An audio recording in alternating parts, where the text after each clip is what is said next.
Bien, continuamos en Noticiero 9 y realmente nos conmovimos con este juego que empezó a trascender en las escuelas de la ciudad de Resistencia. Uno por ahí veía en la televisión, decía, bueno, no va a llegar esto acá, veíamos en Buenos Aires, veíamos en Europa, pero finalmente llegó. ¿Y ahora qué hacemos? Pero más allá de las repercusiones que generó todo esto, sobre todo en los padres, en las familias, en los mismos niños, en los mismos jóvenes, hay todo un trasfondo que tiene que ver con nuestra seguridad. Y por eso estamos con un experto en seguridad informática, Pedro Casibio. ¿Cómo le va? Muy buenas noches. Muy buenas noches. Bueno, realmente, sí.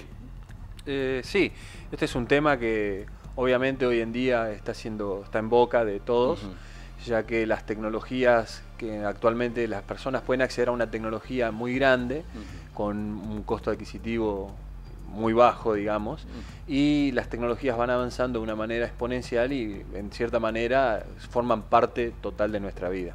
A mí me parece que por ahí nosotros como padres, y digo de alguna manera como una autocrítica, subestimamos el uso de la tecnología y a través de estos grupos de WhatsApp, de estos juegos que realmente sorprendes, que son muy adictivos, por otro lado, de alguna manera estamos ante riesgos mundiales. ¿Se puede hablar de pedofilia? ¿Se puede hablar de pornografía infantil con respecto a esto? Por supuesto, por supuesto. ¿Se puede? Sí, sí, totalmente, totalmente. Sí. Porque la gente dice, yo no me quiero asustar. Bueno, pero sus hijos tienen un grupo de WhatsApp, tienen un celular, se pueden sacar fotos, se pueden filmar, los pueden escuchar.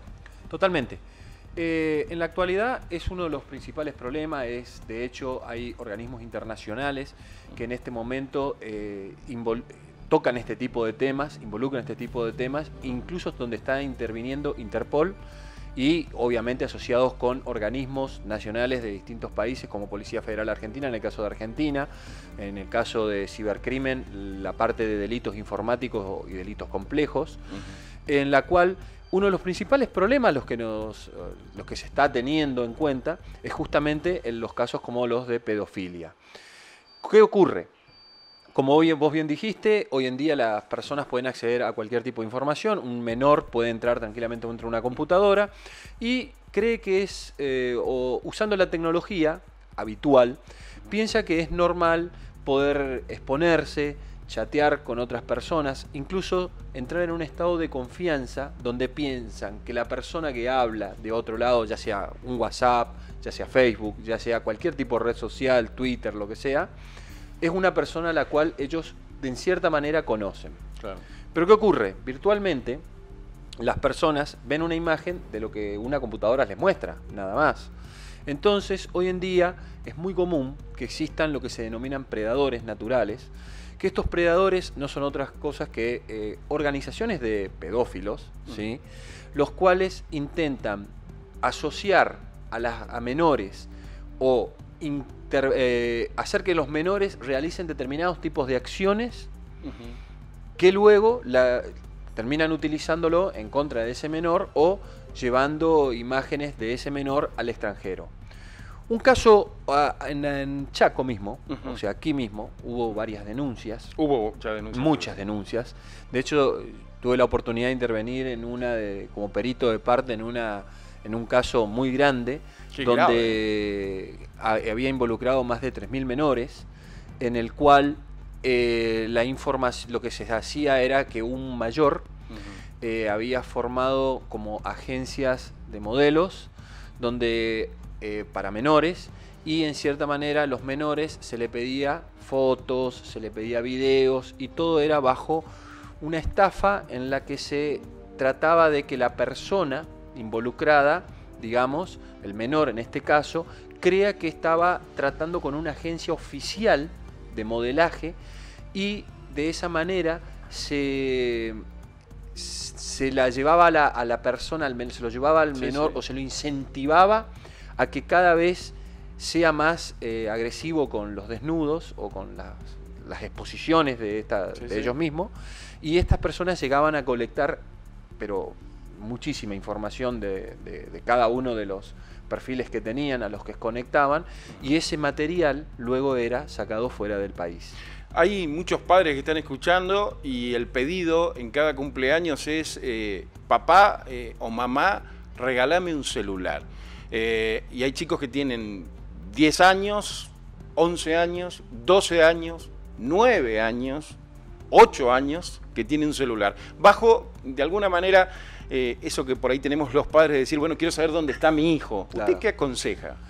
¿A qué edad un niño puede tener acceso a esta tecnología? Digo, por lo que usted nos está diciendo, realmente hay que estar alertados y siempre es peligroso. Pero ¿qué aconsejamos a los papás? Yo creo que es parte de la educación de cada familia, ¿sí? O sea, si a mí me preguntan, ¿cuál es la edad exacta para que yo le tenga que regalar a mi hijo una computadora o un celular? Yo a ciencia cierta no lo sé. Ahora bien,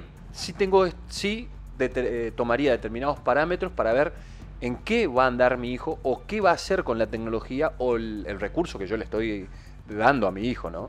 Como vos bien dijiste, lo primero que te piden es un celular, ¿sí? Entonces yo a qué edad le regalo el celular. Vamos a ser concretos de que un padre que quiere saber en cómo está su hijo o que su hijo pueda llamarlo de cualquier lugar para que lo auxilie o para saber información de su padre, digamos, le viene muy bien que darle un celular a su hijo. Ahora, el tema es qué hace mi hijo con esa tecnología. ¿A quién más va a contactar? ¿En qué redes va a andar? ¿Con quiénes se va a relacionar, digamos? Y ahí es donde comienzan los problemas. ¿Por qué? Las redes sociales son mundiales. Y esto es algo que muy pocas personas lo entienden, porque hay veces que piensan, un caso como el que recién nombraste, de los juegos que se suceden online, donde ha corrido en riesgo vidas de personas, ¿sí? Y las personas piensan que van a ir a demandar ¿a quién? Claro. Eso, lo que está en internet, hay algo que la gente por ahí no lo entienden. A mí me viven pasando, por ejemplo, casos donde han sido estafados por internet, pero muchas veces las personas que las estafan ni siquiera están en el país. De hecho, en el 90% de los casos no están ni siquiera en este país.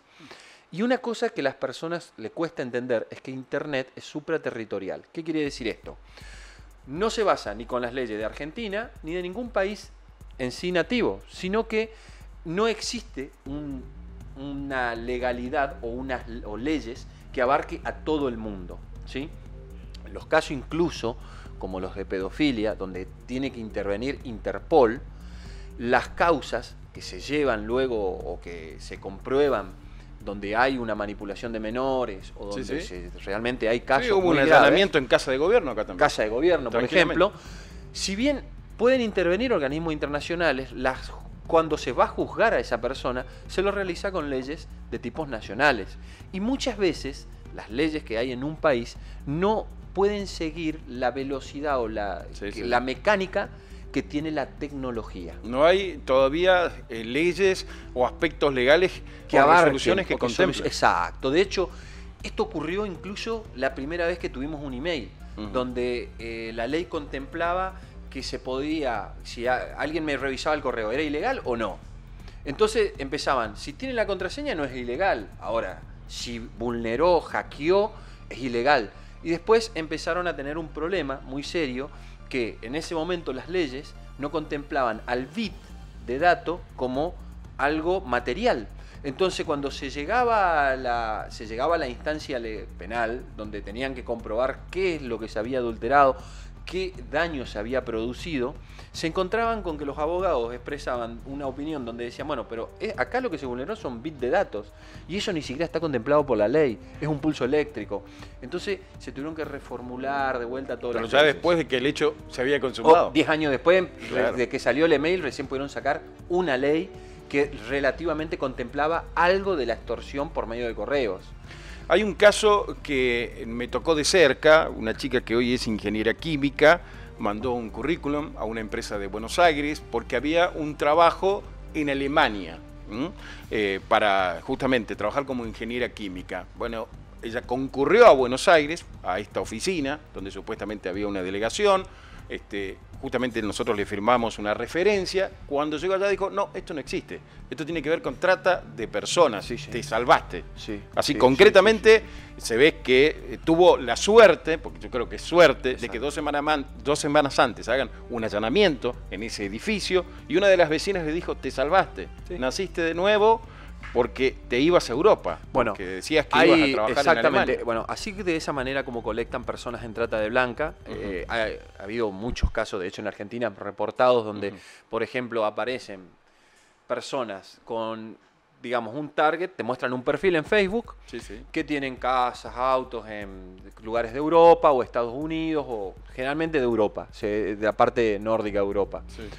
Y muestran un pasar increíble. Lo que empiezan a hacer es a chatear con muchas mujeres de Latinoamérica. Los tipos ya tienen todo un book con un target, Claro, al que a todas van mandando lo mismo.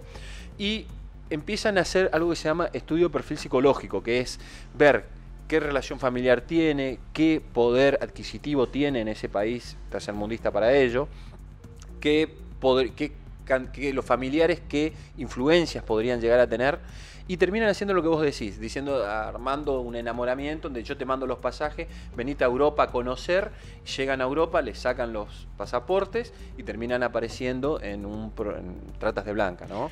Qué lamentable esto. Mucho ojo, señora, mucho ojo, señor. Usted que está en casa, da para mucho el tema. Vamos a volver a invitarlo al señor Pedro Casibio. Pero tengo justamente una pregunta para hacerle. A través de este aparatito, que son los celulares, los smartphones, y también, voy a hacer una pregunta sobre esto y sobre las camaritas de las notebooks. Bien. ¿A través de esto nos pueden espiar? ¿Nos pueden escuchar? Sí, a ver, si bien la tecnología smartphone es una tecnología que hoy está muy difundida y de hecho ha tenido una evolución muy grande en los últimos 7 a 10 años, ha corrido también muchísimas vulnerabilidades. ¿Qué es una vulnerabilidad? Cuando una tecnología nueva sale, generalmente hay personas expertos en seguridad o hackers que tratan de vulnerar este sistema.